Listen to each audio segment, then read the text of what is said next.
All right, let's look at this. What's going on here?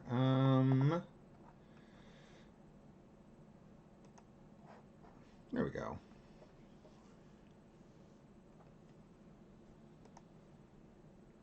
Hey guys, welcome back to twitch.tv/lpikachon, and if you're watching this later on YouTube, welcome back to Lopez Family Variety Channel. My name's Rodrigo. As always, I'm joined by my sidekick, Smokey the Smoke Detector. Today I'm just gonna take it easy and play some rounds of Pyre. If you've never played Pyre, I strongly recommend that you play it. It's a very good game. It's by the same people that made Hades. It's not like Hades, it's different. What is going on back here?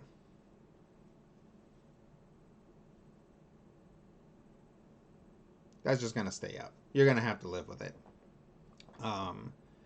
So yeah, it's not like Hades, but it's by the same team, and so like the story's really good and the characters are really cool and everything. So this is a little bit spoilery, because if you're watching this, you're gonna see some of the characters and some of the teams, but if you don't pay too close attention, it's actually not gonna be very spoilery. Oh yeah, okay. Let's start up a game.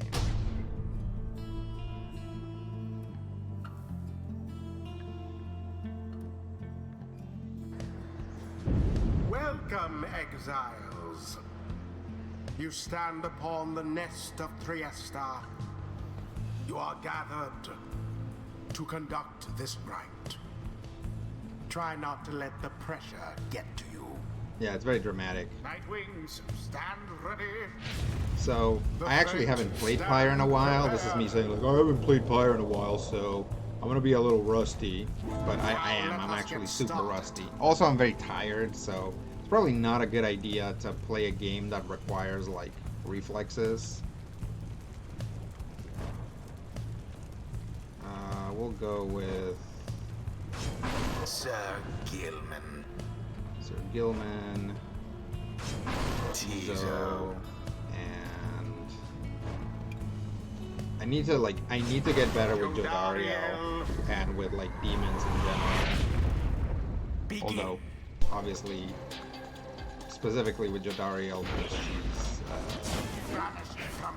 the only demon that you've ever controlled, I think, now that I think of it.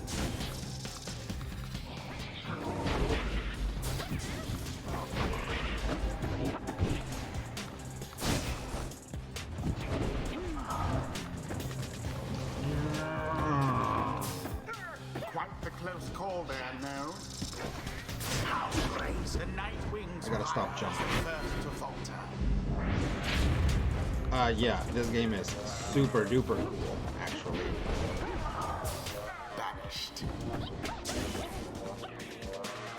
It's basically like I found this game because I was like on Twitter lamenting I mean, I kind of knew about it before, but I was never too interested in trying it. And then I was on Twitter, like, complaining that basically there are no more games like NBA Jam, like basketball games have become something else. Whereas, like, NBA Jam was like a very specific type of game, where it was like, you know, 2-on-2, like side view kind of a thing. And somebody was like, you should try Pyre. And I was like, okay, all right. And then I played it and I loved it. Pyre is like a super rad game.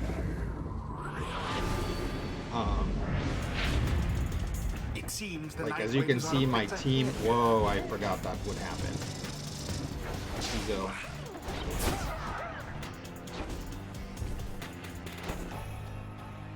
I'm gonna let people spawn back. There goes Tamatha.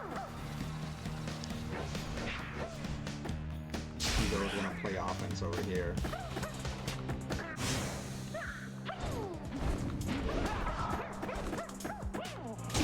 There you go. Glory to the scribes.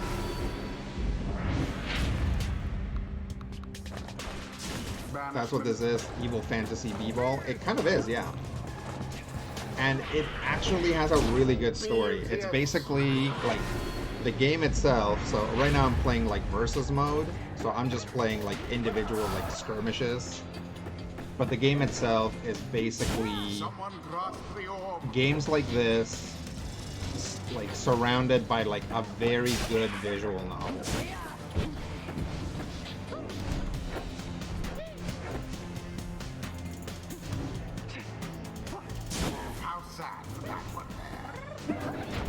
Oh, nice.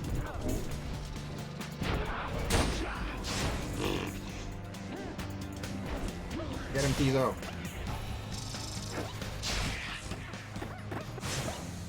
Away with them. Offense, offense, offense. The orb quenches the flame. Now end the ceremony. Nice. Totally got me. That was a good play. Bye now.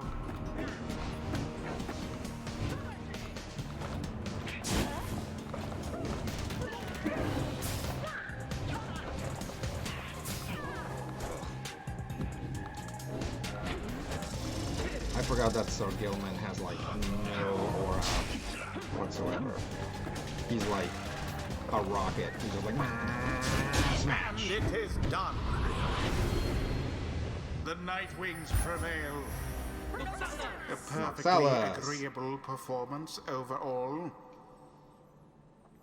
The rite is ended. Skippy says, that's what this is, Evil Fantasy B-Ball. Yep, kinda. I'm back into World of Warcraft like an idiot, but this is definitely going on my short list. Yeah, you should try out Pyre. It is very story heavy, but it's also one of those games where, like, your decisions actually matter. Right. And it has like one of the best implementations of a negative mechanic I've ever seen, right? Like, there's a mechanic in this game that kind of hurts your team, and it's something that causes you to make a decision, and you have to do it several times. And every time that you do it, or every time that I did it, I was like so happy about it. Like, I'm like, oh, this thing that's terrible for my team is gonna happen. Great. That's literally what I'm playing for. It's very weird and very good. Like, this is like a good, this is what you might call a good ass indie game. So, and again, has a great pedigree because it's from the same people that did, you know, Bastion and Transistor and Hades. Stand forth, exiles. You heed the summons to the glade of Liu. You now have this chance to prove yourselves. Let us determine which of you is the superior. Prepare yourselves, Nightwings. Fate, stand ready. Who shall stand together here this night?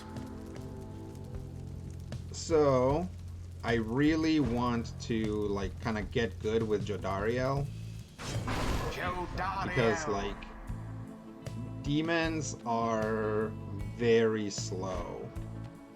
Like they're very slow. Tizo. They have an okay aura size, but other than that, like they can do a big stomp, which like pushes people away.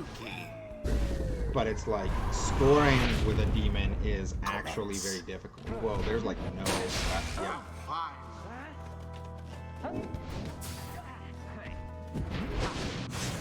Wow. Quite foul for the Nightwings.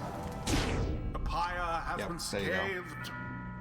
Have I tried Deep Rock Galactic? I have not. Now to the flame. Ha ha ha, jump.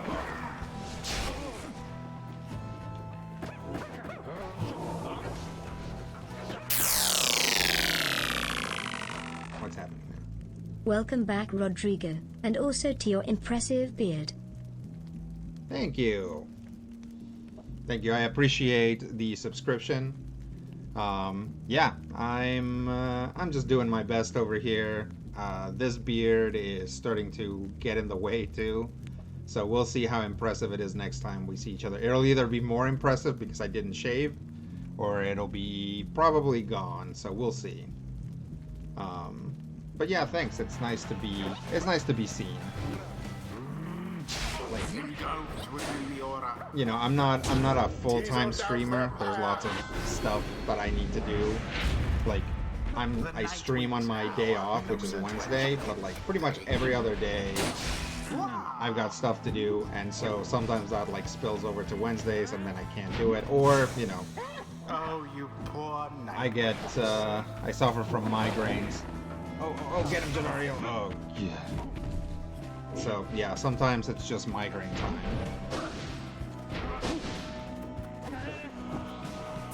Someone there rose to the occasion.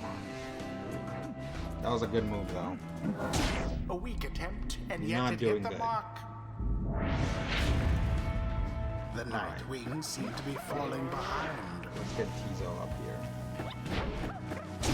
Just gonna go around and score. Let's see you Nightwings keep this up.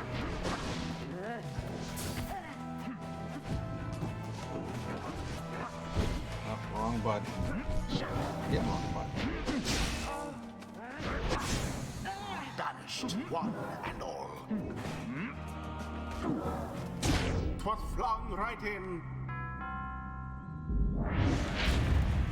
A show of strength for the Nightwings' opponents. Somebody get the orb. Here we go. That's what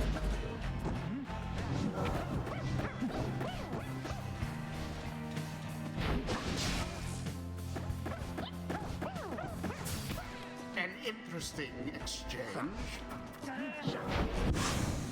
Banishment for all. The orb has hit the mark. Like I said, I'm pretty rusty. And I'm trying to field demons because I'm bad at them and I want to get better at them. Deliverance. It's like if Left 4 Dead was about space dwarves living under an oppressive boot of the company from Team Fortress 2. Deep Rock Galactic. That's interesting. But so it's a shooter? Like Left 4 Dead is like a third-person shooter, right? Oh my god. Just so susceptible to that strategy. Wow, I am about to lose. I really gotta step it up here. Ah, Tizo. I almost pity what transpired there.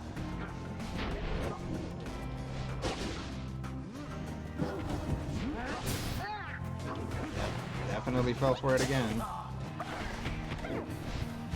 There we go. There it is. St. Jadolo says, tried it briefly, didn't click. Deep Rock Galactic or Pyre? A blow against the adversary's power.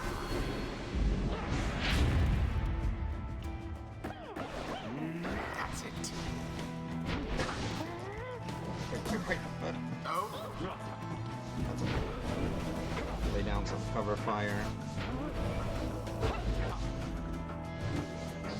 Get Tizo back. The orb slipped from your clutches.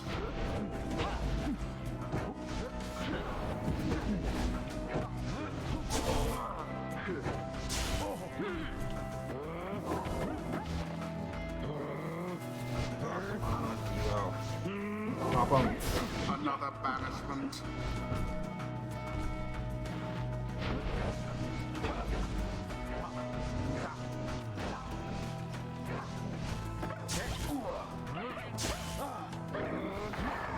Just gotta recover some stamina and don't jump over. Don't jump over the goal.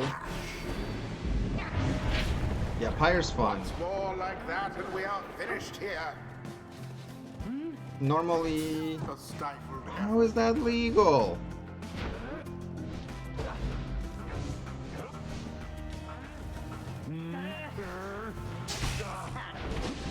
That is the first time I've seen the computer use that strategy. That is messed up, but good to know, because presumably that's a strategy I can use in the game. Like a one player. a mere attempt. They're really good at that strategy. It's As per the sacred law.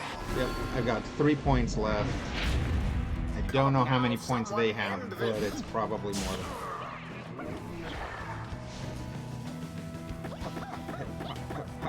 And it is done. oh no, it wasn't.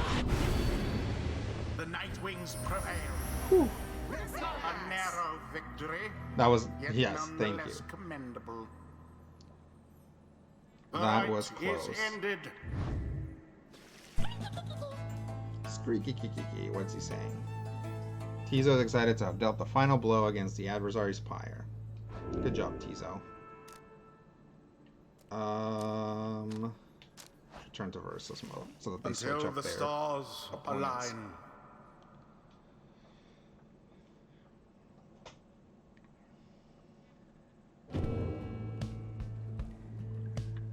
Let's see. Left 4 Dead is a first-person shooter. It has mining-centered collection tasks, and you defend against space bugs. Okay. Yeah, I've never played Left 4 Dead either, but I've seen it. Also, I've read some like supplemental fiction. Like there was a Left 4 Dead comic out for a You while. stand upon the hulk of But Boris. yeah, I haven't tried it out, and I haven't tried it Each of out. you Tried seeks out to be Deep free Rock from Galactic. this It's forsaken kind of not my land. thing. I don't usually Let do us see shooters. which one of you is more Again, because they deserving. require like reflexes and also like being good at navigating a map, The fate, stand prepared. which I'm not. Now let us begin. Let's go with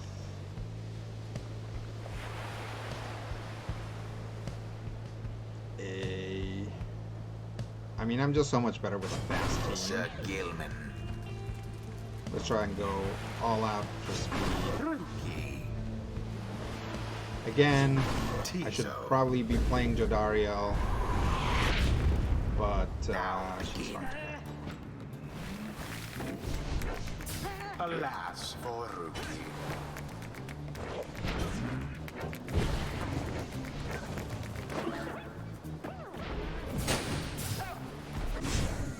How fortuitous. The first dousing. The computer doesn't seem to have a problem playing demons. Glorious. The pyre Yeah, on this each team- side burns just This as team is all true. about getting the orbs.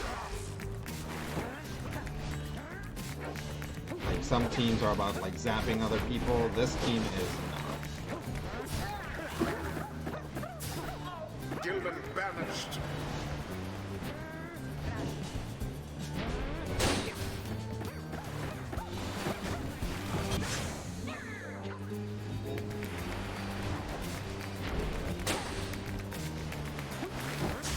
If I were that one, I'd be rather angry.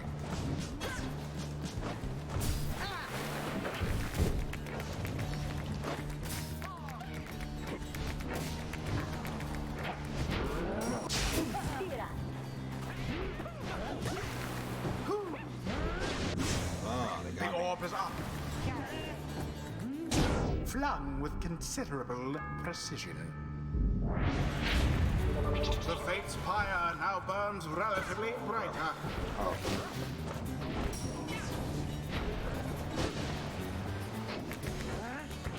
Can you tell I haven't played this in a while?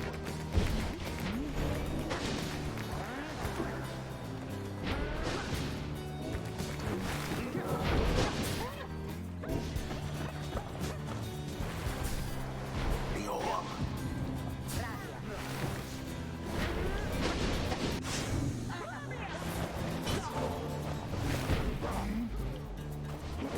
Ah,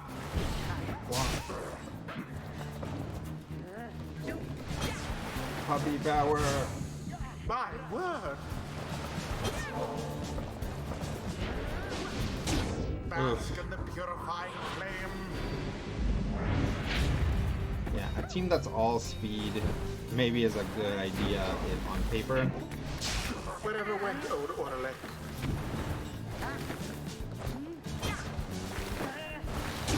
Tis what the scribes It worked out pretty good. Skippy says it's pretty fun. The game gets a lot of positive buzz because the game has very non-toxic player base. Again, is this Deep Rock or Left 4 Dead? The Nightwing shall prevail at this rate. Oh, I remember. I remember how Sir Gilman works. There we go. Yes. It took me like 10 tries to be like, how does this character work again? Sir Gilman plunges into the fire. Yeah, Deep Rock. That's good. I'm glad to hear that there are Now to the flame. games that like are specifically trying to make non-toxic communities. Like for a long time, video game communities that were, fostered by. 'Twas but a little splash. That's fair. Totally let my guard down. Video game communities that were. Quite an exchange.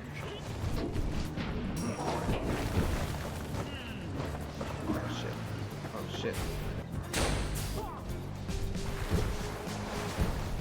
Go, Tizo, go. The imp did it. Yeah, for a long time, video game communities that were fostered by the companies themselves very often turn toxic because the company wants to make money, right?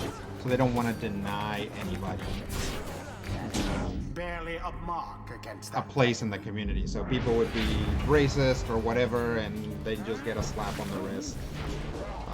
But more and more companies are recognizing that actually having a healthy community is good. I say. That was a badass play I just did, by the way. You guys don't know because none of you play Pyre, but I'm very proud of myself for it. Oh, good. It's another one.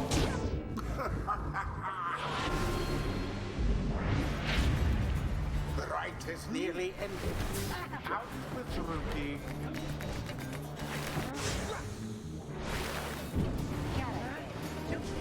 Go, Rookie. And it is done. Now tell us. The Nightwings prevail. Their adversaries must be rather shaken. Always wanted to check Pyre out, but it wasn't on Xbox. I need to pick it up on PC. Done. Have you played Pokemon Scarlet and Violet? What are your thoughts on them? I have played Pokemon Scarlet and Violet. I like them a lot.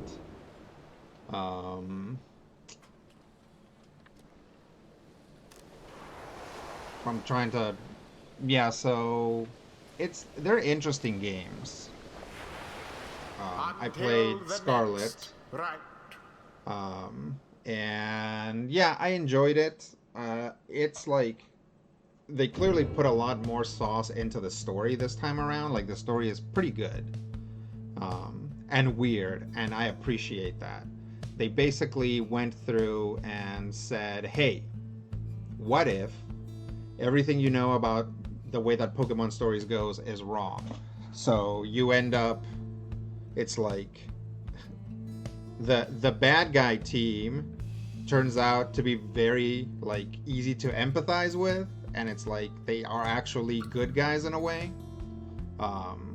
The professor is like kind of not the real professor, and the actual professor is like someone else. I really enjoyed the fact that they were like, okay, let's take all of these individual dots and like screw with them. The idea that you can go in basically two different directions from the beginning, because like you start out like down here on the map and you can go, you know, left or right, is nice. Like I like that a lot.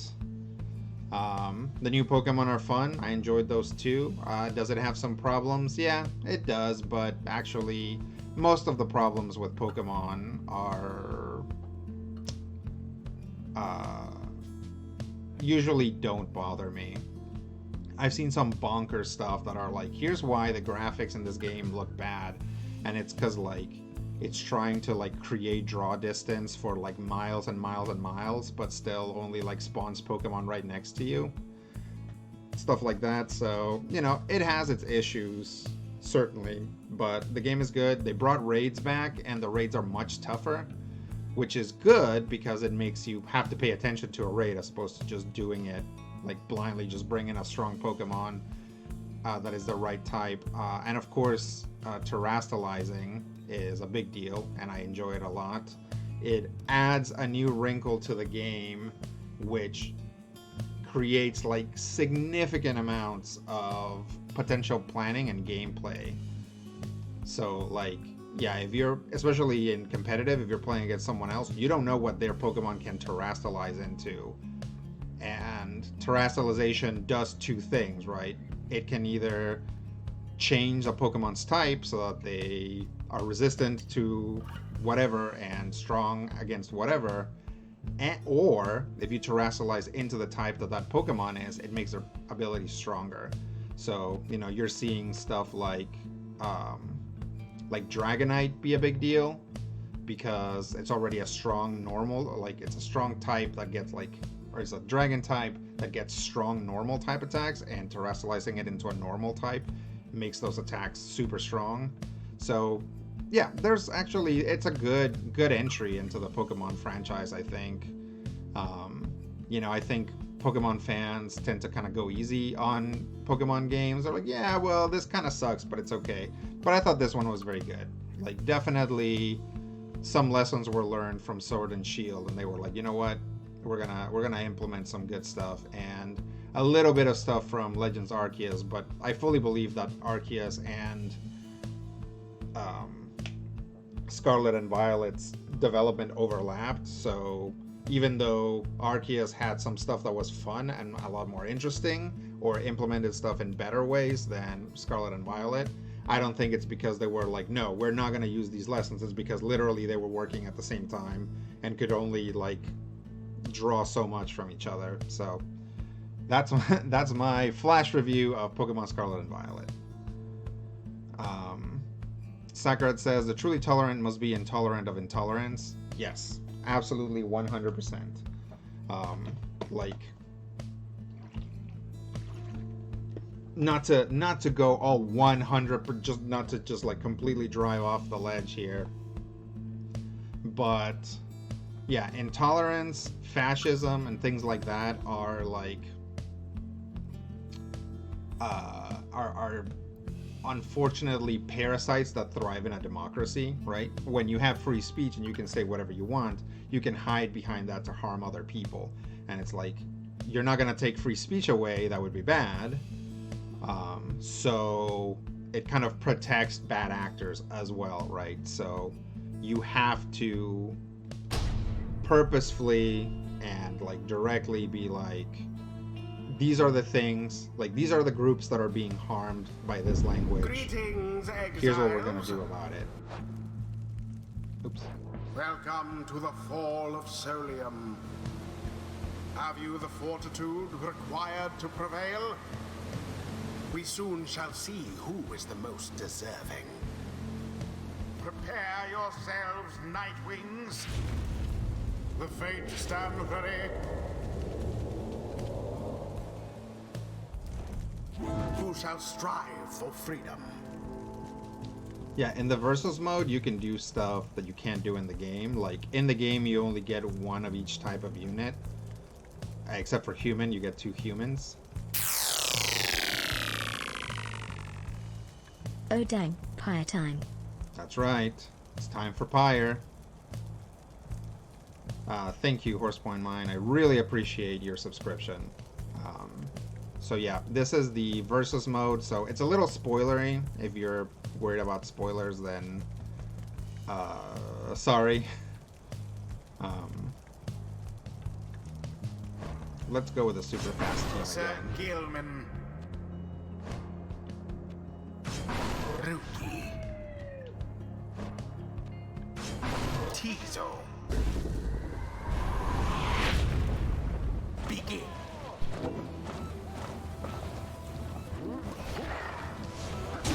The Dissident's Pyre is the first to... So yeah, there are a lot of things that you can do in this game that I pretty much never do, but I should. But I don't. But I should. Rookie plunged into their pyre. Like, I don't attack very much. Like, I don't mean like attack in the sports sense. I mean in the literal sense of like shooting a laser at my enemies. Another banishment. Got me.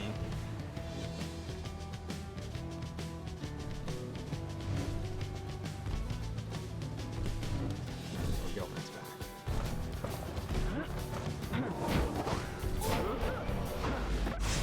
Ooh. Such fervor.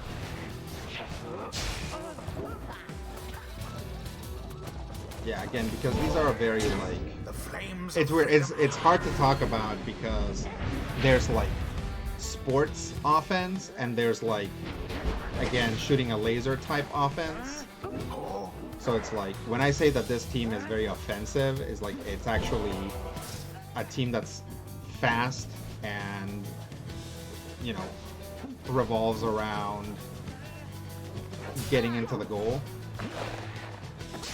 there goes the orb.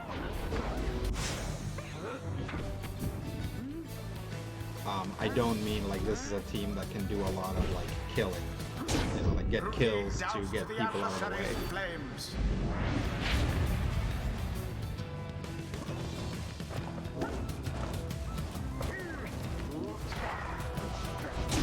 The worm Oh, I can't believe I somehow made it. did it. Yeah, this game is going a lot faster than the other ones. Like I'm actually starting to warm up and remember what stuff is.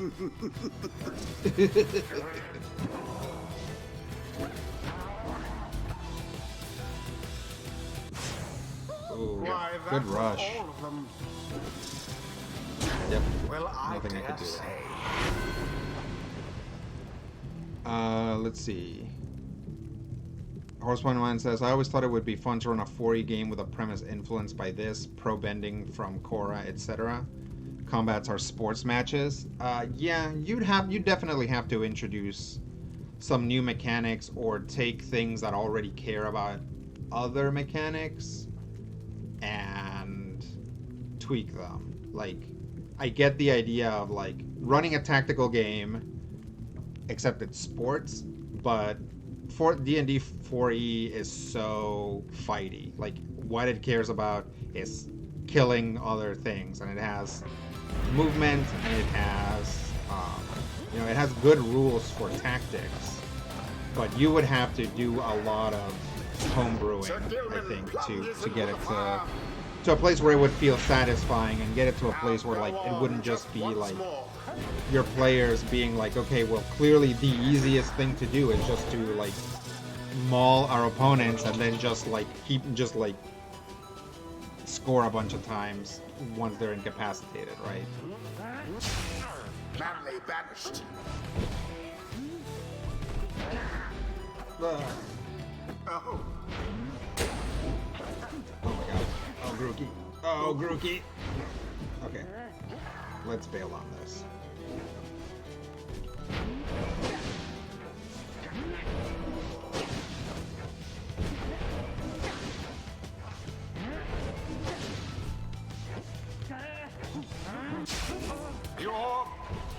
York. Okay.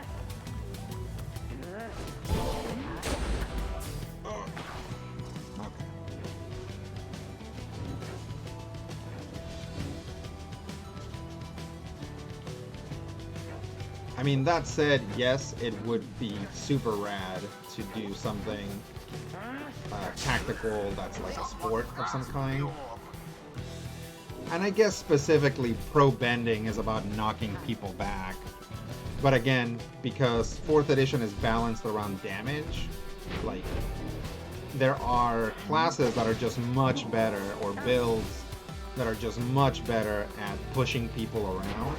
So you'd have to be like, okay, well, either like this, Jodariel flung the orb into the flame. either these things are banned or everybody gets this ability, kind of a thing, right? Like both controllers and defenders are very good at moving people around, whereas like strikers tend not to be. So, Surely have taken note. Noxalis. The ceremony is complete. Let's see.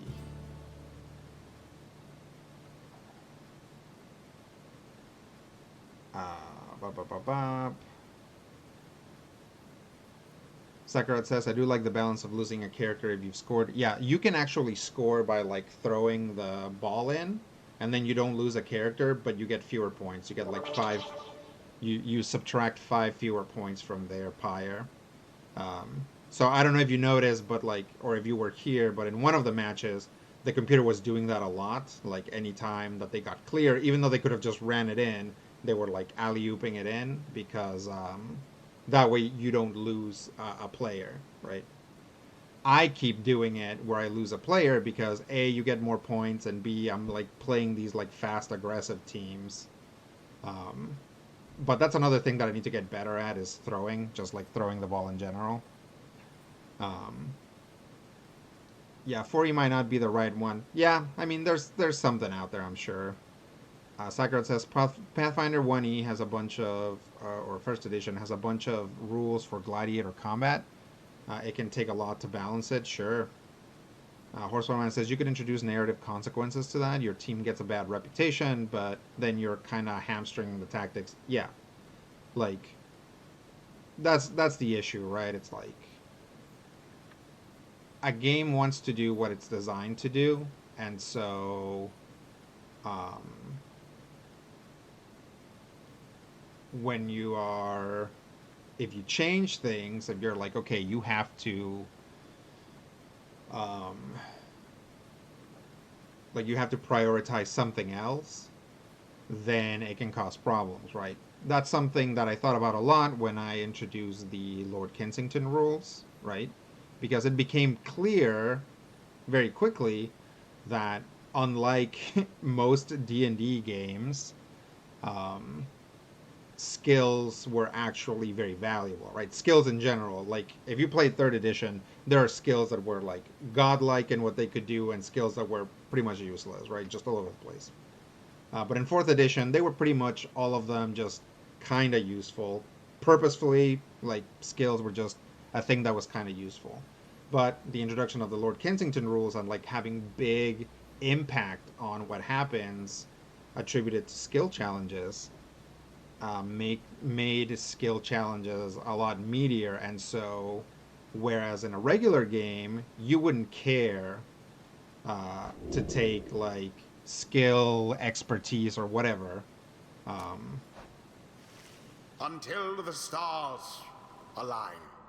yeah, whereas in a regular game you wouldn't care to take skill training. It's like in the Void Saga, right, it was a very legit thing to take skill training in a skill where maybe you had an attribute or an ability that was already high, and then you could take a skill to something like that, and then you would have like a really good, like one really good roll, maybe 2 in the skill challenge, that was like absolutely worth it. So that's an example of like tweaking the rules and then creating something that brings a lot more value to some options that maybe you wouldn't care about before, right? Like lots of people play D&D in ways where like basically all you ever roll is like whatever perception to like spot traps or whatever, and then the rest is just handled through combat. So it's like skills in those games kind of don't matter, right? But in something like the Void Saga, they super duper mattered because I changed some of the rules, and that created higher value in things that care about skills, right? Um, Horizon says, "Wow, the answer just immediately becomes if you want the experience, play with rules that facilitate that experience." It really is. Um, I mean, that said, there are games that are going to be um, there are games that are going to be an easier sell or are going to get you there more easily. They're probably not going to be tactical, but you know, something like Fate is very malleable. So you could have people's like stunts care about scoring points um, as opposed to like fighting or investigating or whatever, right? You could actually write sports stunts, um, and you could make stuff be like, okay, well, everybody needs to like maybe you have more post actions, like like if you have the ball, you have to roll like an offense roll, and the opponent has to roll a defense roll, and then if you make it, then you're like closer to the goal. Otherwise, maybe you lose possession of the ball or you're like pushed back. You could do it in Fate because Fate is built to handle stuff like that. Whereas again, you would have to do a lot of work for something like D&D Fourth Edition or whatever. I don't know. I'm thinking like maybe Panic in the Dojo could be like tweaked to do something like that because it already kind of handles movement and forced movement in an interesting way. But I've only ever played it once, so I wouldn't be able to tell you. Pre-accelerated Fate let you get super granular with stunts and abilities. The old Dresden game was the crunchiest Fate I've ever seen. Yeah, I've read through that, and yeah, absolutely. Yeah, Fate Core.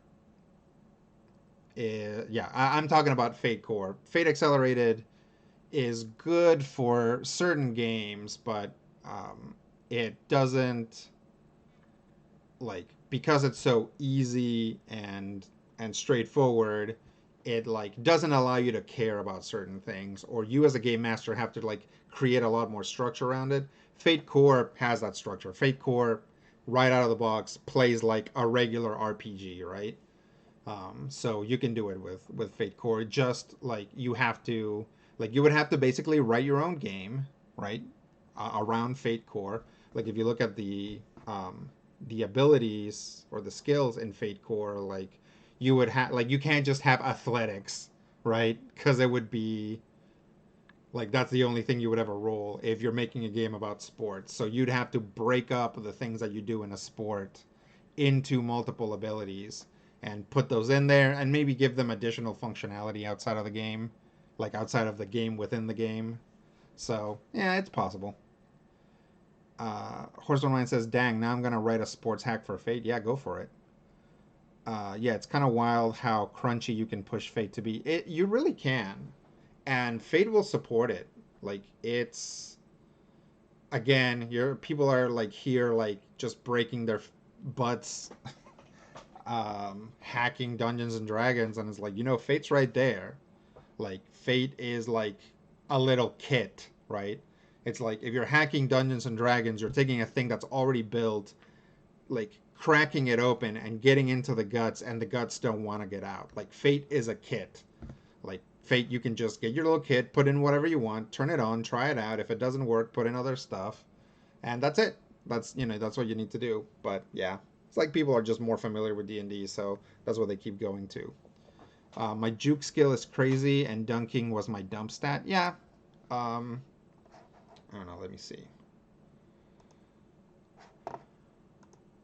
What time is it? It's already 2.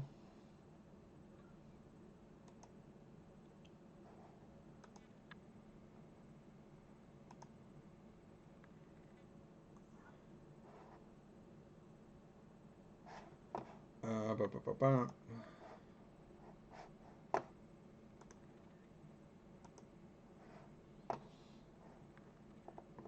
Okay. Let me close out of...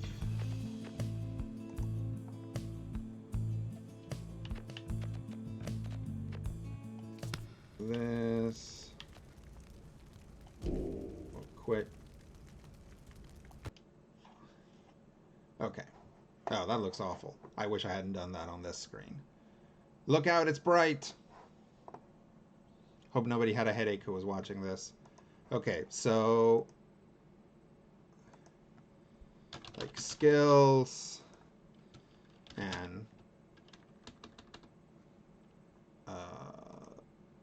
so you can't have athletics, right? So you kind of need like a speed, strength, like slap the ball out of hand, maybe, or steal.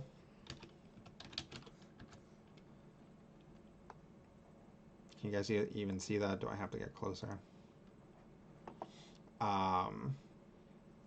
Speed, strength, steal, what else? The main problem with D&D is that the guts don't want to get out. It's true. The guts resist being taken out. Luck? Okay. I mean, sure. You know what? Let's add luck. I'm okay with that. So... yeah, these are like very much in like attribute territory. So they probably would have to be like refined a little bit more. But the good thing about these is that they could be used outside of the game, right?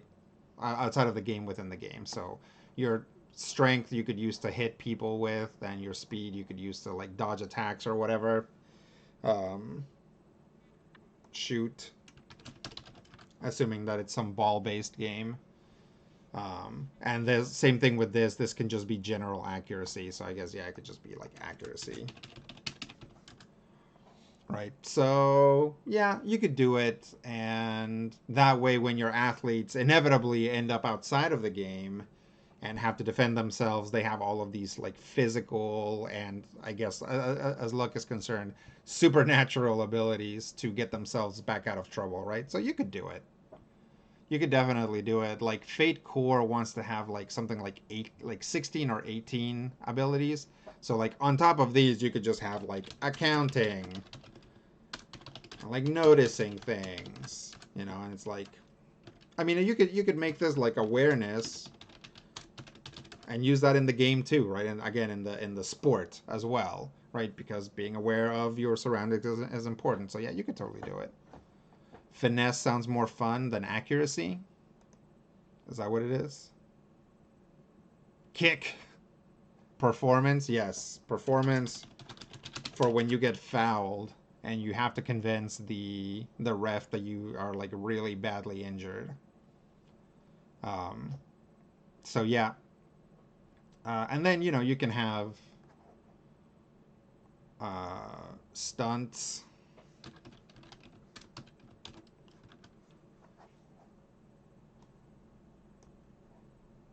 It's like, you know, speed +2 to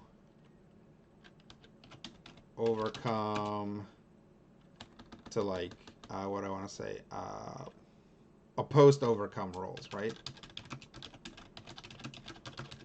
On offense, right? And we can call this one juke, right? So when you're doing your opposed, like, overcome to, like, basically get into the enemy side of the court, you get a +2 to speed, and that's, like, represented by you, like, being able to, like, juke real well, right? So, performance flop, yep. Break ankles, like, that's a good stunt. That would probably be, like, a strength stunt.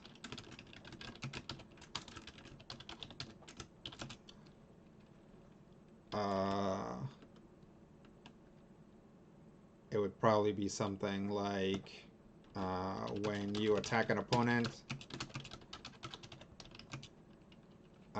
you may choose to deal damage normally, or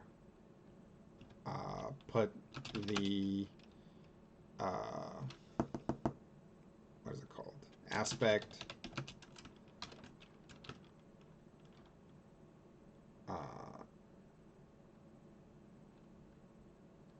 Like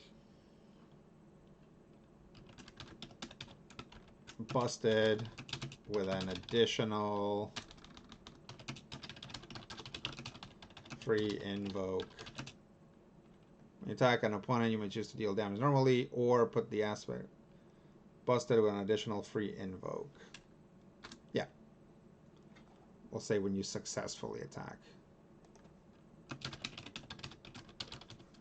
Right, so it's like you're either dealing damage, and damage is itself like a measure of like stamina,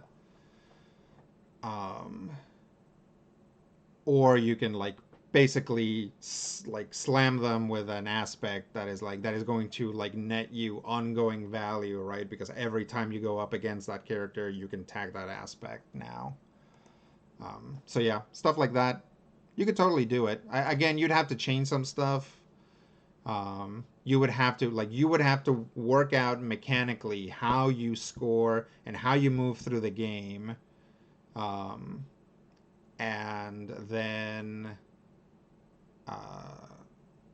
you'd have to work all that stuff out, and that means also like changing some rules of how Fate works right now. But you can totally do it. Beefing over turf, that might be an outside of game thing, or like if you had players that weren't if you had players that weren't in the team, that are like their managers or whatever, like managers probably like put a lot of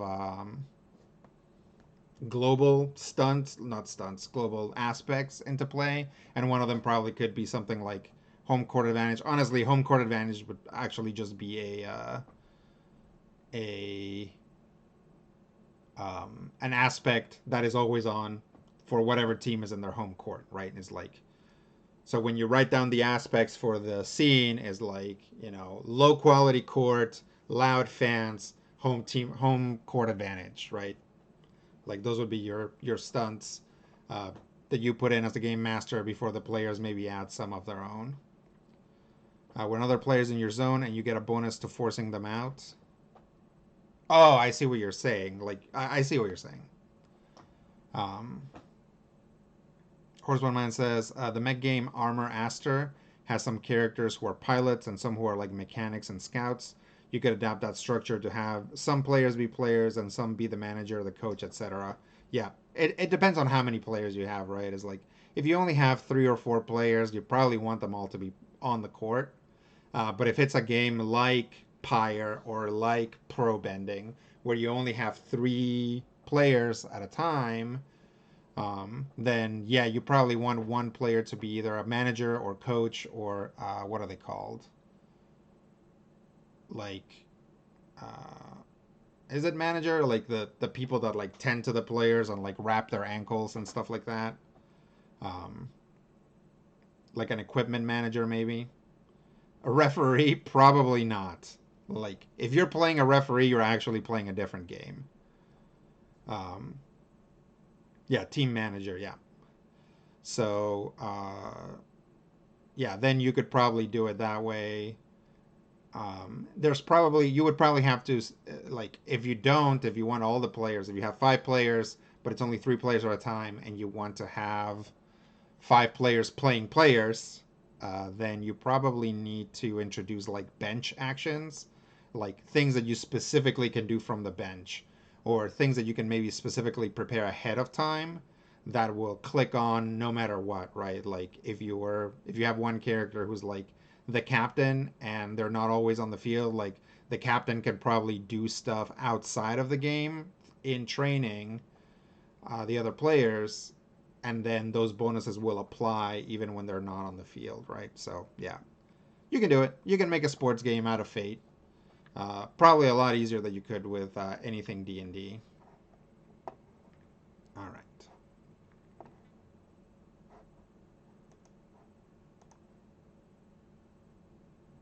Oh, I probably shouldn't go clicking around because some of this stuff is relevant.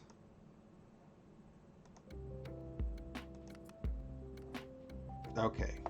Hang on a sec.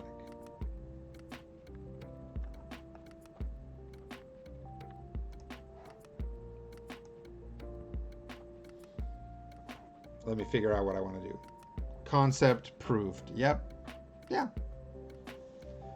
It's not hard. Again, Fate is very good about that stuff. You probably want to play test it. Because even Fate is kind of based around dealing enough damage to things, right? Or like you can tell because there's like damage tracks in Fate, right? It's like if the game didn't care about damage, right? If it was all about aspects, then maybe that would be easier. But you can use that, and you can basically say like, well, this is a violent game in some way, and so like you can actually just make attacks, and it's legal to do it, or you can at least make some attacks, right? You'd have to come up with like how you want the game to play, and then come up with like what the rules are based on that, like looking at the actual mechanics of the game and saying like, okay, well, there needs to be a rule that says don't do this because this is something that Fate doesn't handle well, right? And there are probably going to be things that are like, actually Fate handles this very well, so there will be like a don't do this, and this is what like cheater teams can do for this kind of a thing, right? The nice thing about Fate is that it is all like narrative, so you as like a goody two shoes team can come in and be like, our aspect that we're bringing in is teamwork, and the other team, which is a cheaty team, can be like, our aspect that we brought in is like, we paid off the referee, and because they're both aspects, they both work just fine, and in exactly the same way. So it's interesting. Yeah, you can do a lot with that.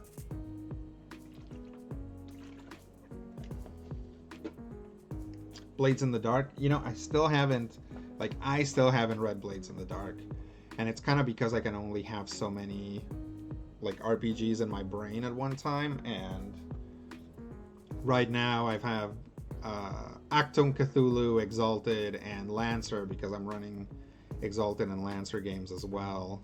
I actually haven't run my Lancer game in a long time, but it's because I'm overwhelmed with stuff that I need to be doing. So that's kind of in a bit of a hiatus. Those are 3 hefty games to have in your head at once. They really are. They're all actually very crunchy. With probably Actum Cthulhu is like the least crunchy of the 3, and that's not necessarily a good place to be. So yeah, it's like I know that if I sit down to read Blades in the Dark, it's not gonna stick. Like it's all just gonna like slide off. So yeah.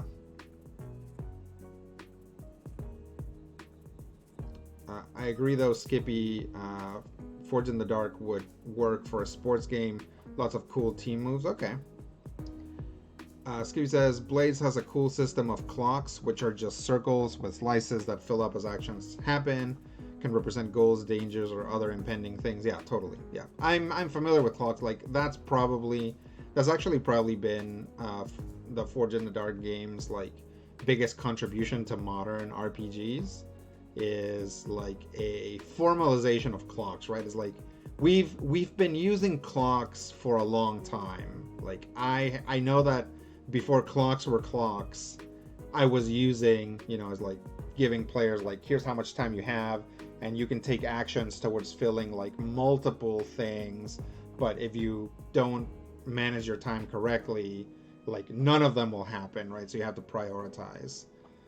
So yeah, but the fact that they're like, okay, well, here's clocks, and a major part of the game is based around clocks, is good. In fact, you can tell, like, if you're reading through Lancer, like through Lancer and its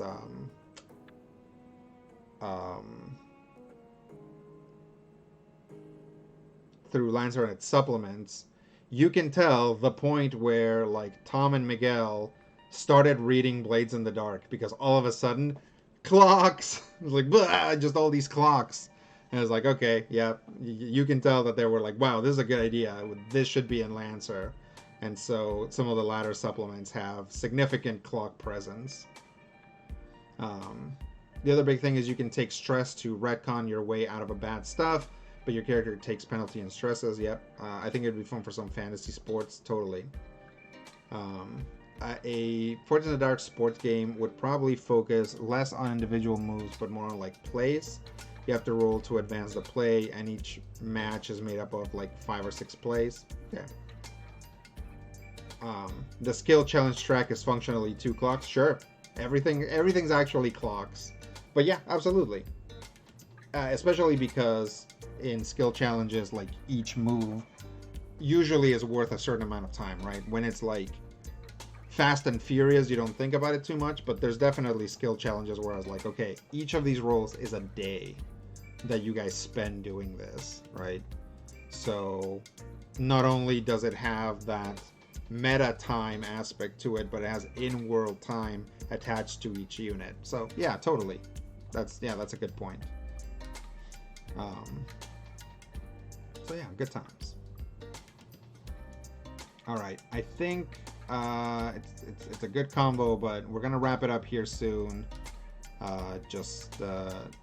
Figure I'd come in and we'd do a quick one and play some Pyre and talk about some stuff. But I gotta our last session of Critical Hit, we had technical difficulties, so we were only able to do a little tiny bit of the game. So Steven is like, next session is gonna be a double plus wide one. So I'm like, okay, well, I better like rest up and like, you know, I better not stream up until the time when we record, because then I'm gonna feel like garbage. So I'll better wrap things up. Skippy says, sooner or later you hit the bottom of the RPG well, and that's where you find the dark games and feel yourself forced to put them into what you're playing. You know, people are coming up with like great mechanics all the time, and sometimes you're like, wow, this mechanic works really well here. I mean, I think that's true of the Lord Kensington rules. You know, it's like it takes some of the skeleton of the 4th edition skill challenge and creates a new system around them that is helpful across multiple systems, right? You just have to do some tweaking. And clocks are another great example. In fact, some games use like clocks for like damage and stuff like that. I mean, you can really get into it and be like, well, what are your HP if not themselves a damage clock, right? It's like, okay, all right, calm down, everybody. But there are games that just legit use actual clocks to track damage. And yeah, lots of stuff. I mean, when you think about Lancer, like Lancer being completely mission based and making sure that the players have all information at all times, like that's a different way of doing things, right? That's not the D&D way of doing things. And you get people complaining in Lancer, it's like, well, I want my characters to like jump in a mech and then go have adventure after adventure and travel the land, and it's like, that's not how Lancer works. You have to do some tweaking to make it fit into that older rubric.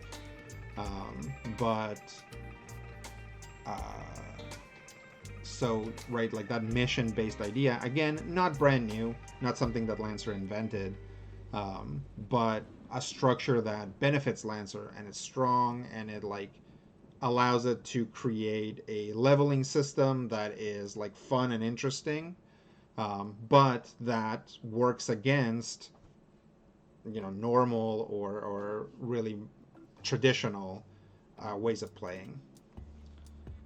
It's clocks all the way down. Yep. D&D at one point was just like, HP isn't actually you getting stabbed, just your luck running out before you really get stabbed. Clocks, man. Yeah, totally. Yeah, sure. All right.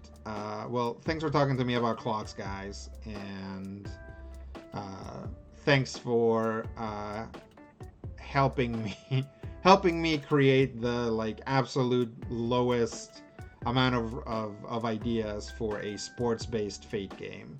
I'm probably not gonna flesh this out anytime soon. If you guys want to do it, go ahead, but I got way too many things I need to be fleshing out.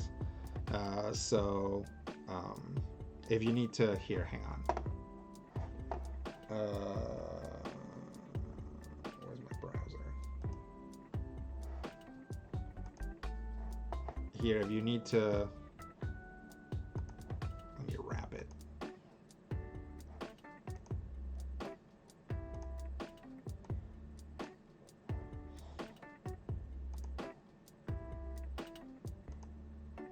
Oh, no, that's smaller. Here, if you want to copy what we already have, screenshot this, read your, like, get your stuff together, and yeah, we will catch you guys later.